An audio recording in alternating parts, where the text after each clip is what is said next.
네, 안녕하세요, 댕작가입니다. 이번 시간에는 노마다 스컬프에서 한글보다 영문을 추천하는 이유에 대해서 말씀을 드리고자 합니다. 얼마 전에 패치를 통해서 한글화가 진행이 되었고요. 한글화가 진행이 되면서 초보자분들이 좀 더 접근하기가 쉽게 된 건 사실입니다. 번역도 이제 충실하게 다 되어 있고요. 근데 저는 이렇게 영문으로 작업을 하고 있는데, 제가 굳이 영문으로 하는 여러 가지 이유가 있지만 그중 몇 가지만 말씀을 드리려고 이렇게 영상을 준비하게 되었습니다. 영문이 초보자분들이 하시기에는 좀 진입장벽을 높여주는 역할을 하게 되는데요. 예를 들어서 뭐 이런 멀티 레졸루션이라든지 복셀이라든지 이런 기능들이 어떤 역할을 하는지 어렵게 느껴지게 하는 그런 요인이 되기도 합니다. 근데 제가 한글판으로 처음에 받았을 때 되게 기쁘긴 했거든요. 기쁘긴 했는데 클래스유라는 사이트에 온라인 강좌를 준비를 하고 있는 도중에 그때 영문으로 준비를 하고 있었거든요. 강좌를 영문으로 준비를 하고 있었는데 도중에 갑자기 한글판이 업데이트가 된 거예요. 영상을 한 10개 정도를 만들어 놓은 시점에서 영문으로 계속 작업을 해야 할지 한글로 해야 될지를 고민하다가 초보자분들을 위한 강좌다 보니까 그냥 다시 한글로 다시 제작을 하자라고 결정을 하고, 기존에 만들었던 10개의 영상은 모두 다 폐기시키고 한글로 다시 촬영을 했거든요. 이제 한글로 다시 촬영을 하면서 한글 전용 강좌가 된 거죠. 그 강좌를 준비하면서 이제 여러 가지 느꼈던 점이 있는데, 그다음에 오프라인 강좌도 한글로 수업을 하다가 올해 수업부터는 전부 다 영문으로 돌리게 되었습니다. 몇 가지 이유가 있는데 그 중에 하나가, 예를 들면 오른쪽에 브러쉬 이름들이 이렇게 보시면 점토, 브러쉬, 이동, 끌기, 부드럽게 이렇게 되어 있어요.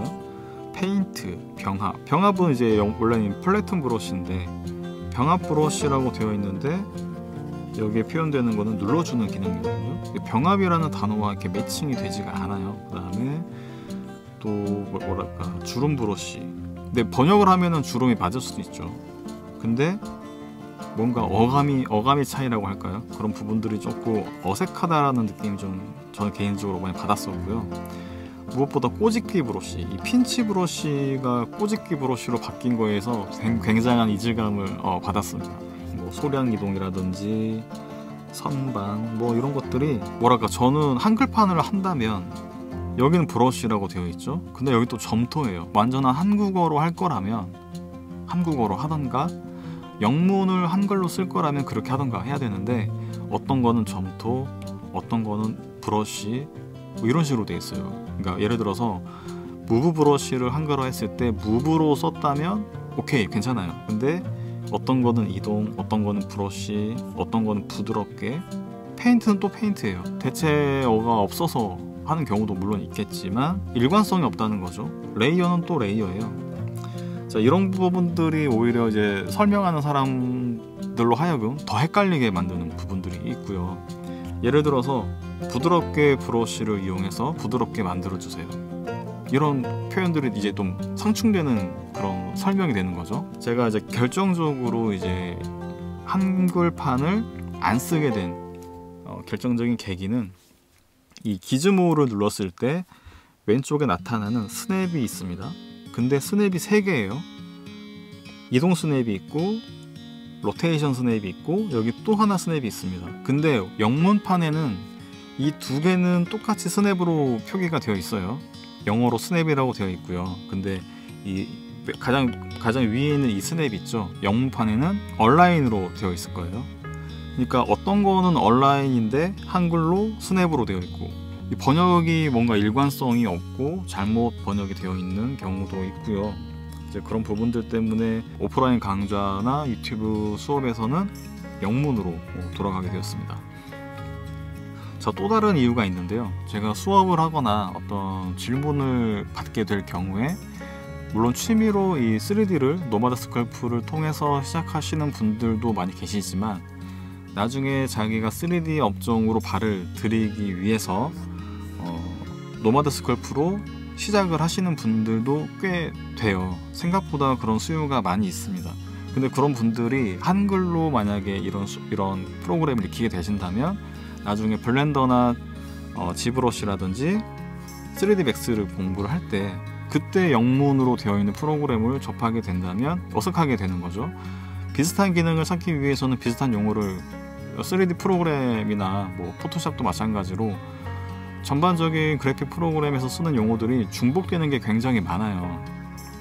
근데 한글판을 썼다가 실무에서 영문을 쓰게 될 경우에 거기에서 오는 문제는 본인이 해결을 해야 되는 거거든요. 그러니까 공부를 2번, 3번 해야 되는 상황이 생길 수도 있어요. 그런 부분들이 생길 수 있기 때문에 그래픽 용어는 공통적으로 많이 쓰인다고 말씀을 드렸잖아요. 그래서 자기가 나중에 3D를 계속 하실 분들이라면 처음부터 영문으로 하시는 게 좋고요. 본인도 공부하기가 그게 더 나중에는 더 수월하실 거고, 그 다음에 다른 작업자와 커뮤니케이션 할 때도 문제가 생길 수가 있어요. 예를 들어서 뭐 간단하게 이 프로크리에이트가 있는데, 이 프로크리에이트에서 레이어 기능 중에 멀티플라이 옵션이 여기서는 곱하기로 되어 있어요. 곱하기로 되어 있는데 여기도 마찬가지죠. 곱하기, 어둡게, 색상 번 뭐 이렇게 되어 있는데, 여기는 또 스크린 색상 닫지, 오버레이, 소프트라이트. 그러니까 어떤 거는 영어를 그대로 한국어로 발음으로 쓴 번역이 있고, 어떤 거는 갑자기 또 곱하기예요. 일관성이 없는 거죠. 근데 뭐 업계에서 이제 실무자들하고 대화를 할 때 레이어 옵션을 멀티플라이로 해주세요 라고 하면은 아 그거 하면 되는데, 곱하기로 해주세요 그러면은 곱하기가 뭐예요? 이렇게 되돌아오는 질문을 받아볼 수 있게 되겠죠. 그러니까 일반적으로 공용어로 쓰이는 그런 업계에서 쓰이는 그런 단어들은 영문으로 쓰이기 때문에 가급적이면 그래픽 프로그램은 영문으로 쓰시는 게 좋고요. 자, 그러면은 이제 제 영상을 보시고 나서 그럼 영문으로 해야겠다라고 이제 생각이 드신 분이 계시다면 이제 영문으로 이 프로그램을 바꿔야겠죠. 영문으로 바꾸는 방법에 대해서 알려드리도록 할게요. 기본적으로 지금 한글로 되어 있고요. 가장 왼쪽 상단에 노마드 아이콘이 있습니다. 여기에서 노마드라는 항목이 나타나게 되고, 여기에서 언어가 있어요. 언어를 눌러주시면 아이패드 설정으로 넘어가게 되고요. 여기에서 선호하는 언어가 나타나게 되죠. 선호하는 언어에서 영어로 바꿔주시면 되는데, 가끔 이 선호하는 언어가 안 나타나는 경우가 있습니다. 그럴 경우에는 일반으로 가셔서 일반에서 언어 및 지역으로 가신 다음에 언어 추가를 영어를 추가를 해주시고 나서요, 영어를 추가해 주신 다음에 다시 설치된 노마드 스컬프 아이콘으로 진입하셔서 선호하는 언어를 영어로 바꿔주시면 끝납니다. 그 다음에 여기서 노마드로 넘어가시면 바로 영문으로 바뀌게 되었습니다. 언어를 바꾸는 거는 굉장히 이제 금방 바꿔줄 수가 있고, 아까 말씀드린 것처럼 초반에는 한글이 당연하게도 쉽겠지만 이제 좀 더 나중에까지 작업을 하실 목적을 가지고 계신 분들이 계시다면 이왕이면 영문으로 시작하시는 걸 추천을 드리겠습니다. 올해부터는 오프라인 수업을 영문으로 시작을 하고 있고, 제 수업의 90% 이상은 3D를 아예 처음 하시는 분들이거든요. 그런 분들도 어렵지 않게 잘 따라오시고 계시기 때문에 너무 걱정하지 않으셔도 될 것 같습니다. 자, 그럼 오늘은 이렇게 제가 굳이 영문판을 쓰는 이유에 대해서 이렇게 한번 알아보게 되었습니다. 감사합니다.